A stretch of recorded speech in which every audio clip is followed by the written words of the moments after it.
Everyone, it's Kandace and Sher with Processing Trauma Out Loud. Sher, you and I did an episode last week on what does it mean to feel like you were complicit in the childhood sexual abuse that you experienced. We both agreed that it was a pretty heavy, hard topic, and we even got a little fired up in the end. That we have a personal stake in this, right? Both you and I were sexually abused as children. So we feel like we have a voice in this, and we also have done and are doing the work to heal and transform a lot of the perceptions and the beliefs and the sensations that we've held in our body that we confused us and we didn't know what was going on. And so today we want to take it to after we recorded that episode, we began talking about what would it be like for us to share, how can you be a supportive person for someone that you care about and love that you know was sexually abused as a child, whether you're the spouse, the friend, the cousin, just any relationship. We're going to talk about ways that aren't helpful and ways that are helpful. So if you want to kick us off with a few things, I don't know, do you want to start with what's not helpful or what's helpful first?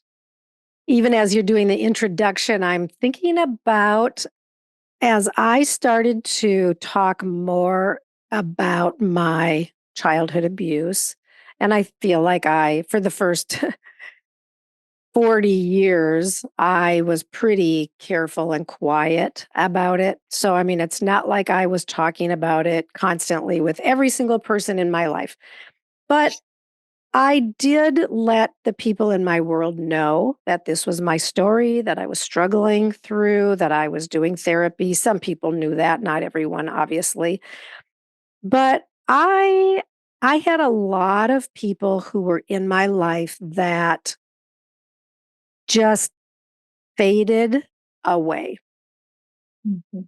that just could not enter the conversation with me at all, that couldn't even really stay in a casual friendship with me, even though we weren't talking about it openly, but Mhm. just faded away. And so I think this is one of the things that is not helpful is that when you know that someone is struggling with something, that you fade away rather than, and I guess I'll say what would be helpful, reading some articles. Like today with Google it, read 3 or 4 articles, write down 2 things that you could come back to that person and say, I know this is going on in your life and I don't know very much about it. And if I'm honest, I will say I'm not super comfortable even talking about it, but it's important to you. And because it's important to you, I want to learn. And so I just Googled a couple of things and I read a little, and here are 2 things that I read that really stood out to me. How easy is that? It's not hard. And obviously, we know a lot of times people cannot enter the conversation because they have their own stories of harm and abuse. To which I will say, all the more reason to step forward and engage, like to press through and right. But I understand why that happens. But so that's one thing that's not helpful is just fading away, getting out of the relationship. And what would be helpful is just do a little tiny bit of research and find a way to enter the conversation. Yeah, that's really good. I like that. It feels very kind. Like I'm just thinking of maybe some of my stories in the past and that someone would come to me and say, "Hey, I don't understand." Maybe somebody that truly doesn't understand because they haven't had that experience, but I really wanted to understand as much as I could. Man, I can just feel the safety in Yeah. that someone would move towards me in that way. I'll say I'll point out something that's not helpful and then add what's helpful. But when here's what I want to say. If you're close to someone that, so what we want to say is, if someone has had childhood sexual abuse, okay, it also means that they unhealed, okay, uncared for, unhealed, unseen, Mhm. unloved in that dark place. Mm. They're showing up in ways in life that are still very painful Mm. towards themselves, for sure, and also possibly towards others, and being able to develop healthy relationships. Mm. So those ways can involve lots of different, it can be completely avoidant and not being able to have intimacy. It can be addictions. Okay. It can be just reckless behavior. Mm. And if we're standing on the outside of that without any awareness Mm. of how someone truly moves towards change and how they're motivated to move towards that, Mm. and we think that it's through shaming, Mm. blaming, punishing, Mm. threatening, and controlling, Mm. we can we can um actually that might work for a little bit, Mm. but it will not help that person truly change and heal and transform. Now, I want to say the hardness of this is sometimes you do have to set boundaries. Mm. Okay. Boundaries aren't mean, boundaries are love. Yeah. But what I want to say to this person, one of the things that you can do to help a person who's showing up with unresolved childhood sexual abuse is you get yourself a therapist or a coach. Mm. You take really good care of you Mm. so you can open up space for how hard it is to see someone you love Yeah. hurting Yeah. and suffering. But if you're immediately going into judgment, and why don't they just stop? Can't they see how much pain they're causing? Mm. It actually doesn't move the person towards motivating a change. It takes them further into shame, which will take them further into the lie of whatever they're believing. Mm. And deeper into their coping mechanisms, whether that's whatever they're doing in relationships or with addictions. Yeah, Yeah, and whatever. I want to name that might feel too hard for you to do, and it's okay.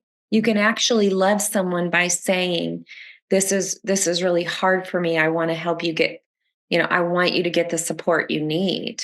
Like sometimes, I mean, I know some current situations where someone says, I actually think that I'm hurting them more because I have so much of my own stuff going on. Mm. I can't be there for them in the way that they need. Mm. I mean, what integrity Mm. for that person to say, their stuff is so triggering to me. It has now revealed to me I've got stuff Yeah. that I need healing and transformation in Mm. before I can even try to hold their stuff. Yeah. Yeah, and I'm thinking particularly of parents, of teenagers who, because when children are abused in early childhood, younger years, sometimes parents don't know. I mean, that's the truth. A lot of times it happens through a babysitter, maybe through a teacher, or through a leader of some kind, even a neighbor child, or even a sibling, right? I mean, there are, or a grandparent, like, and a lot of times the parent does not know, does not recognize it, and then all of a sudden the child hits adolescence or even pre-adolescence, and there are big behavioral changes and big personality changes. And when you see changes like that happening in your child, like, how do you move toward?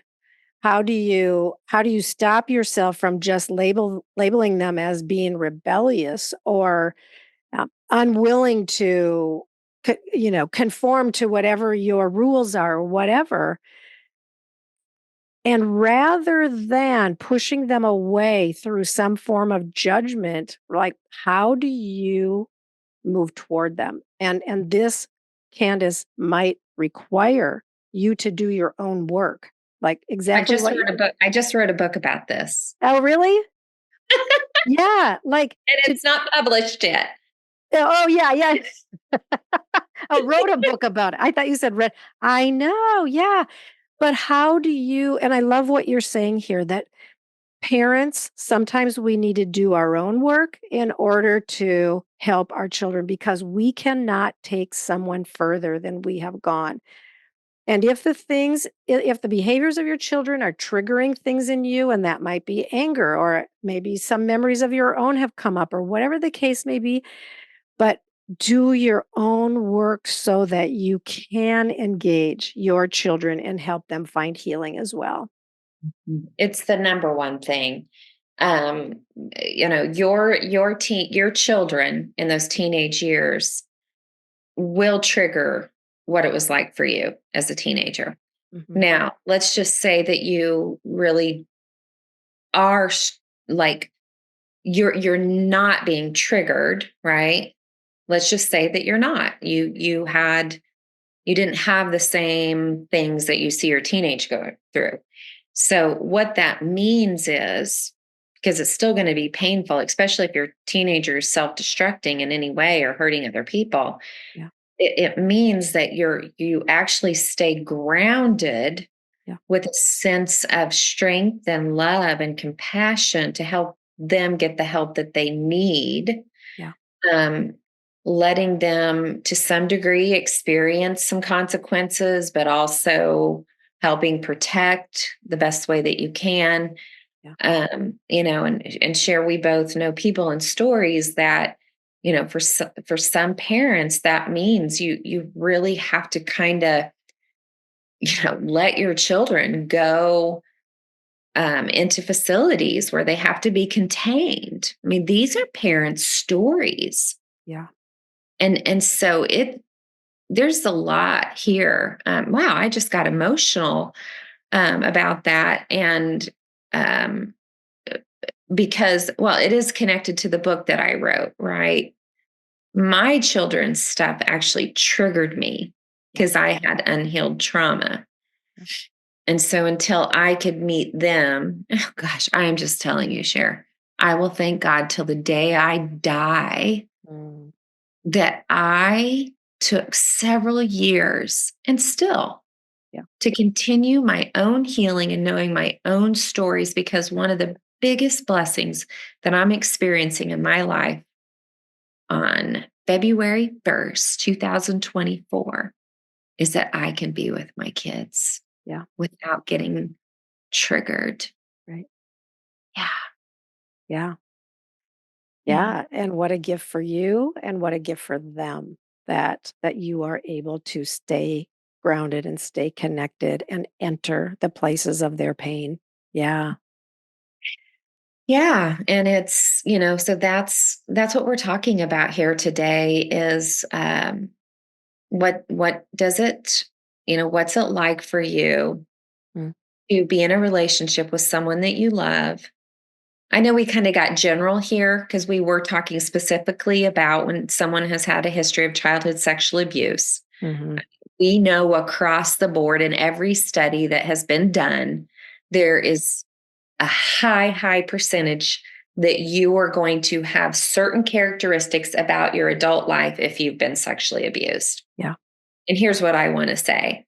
yeah, Until we talk about this more and more, yeah, the shame of that yeah, keeps people hidden. yeah, And we want to say, it wasn't your shame. yeah, yeah. It's so true. And I think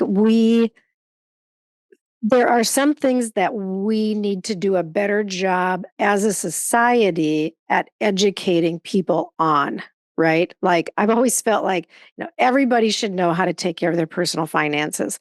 everybody should learn personal self-defense. Like, I don't care who you are, like, this is something that everybody should know how to do basic first aid. And everybody should learn how to move toward others who are experiencing emotional distress.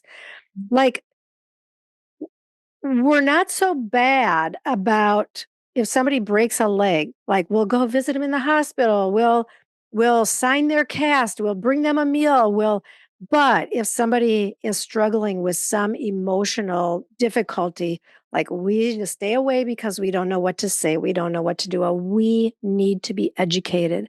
So whether you are a friend, whether you are a parent, whether you are a church leader of some kind, or a leader of an organization, or a boss with a lot of employees, like, I would implore you, find ways to get educated, to know how to move toward people who are in emotional distress, particularly people who have experienced some kind of sexual assault or violation. This is rampant in our society.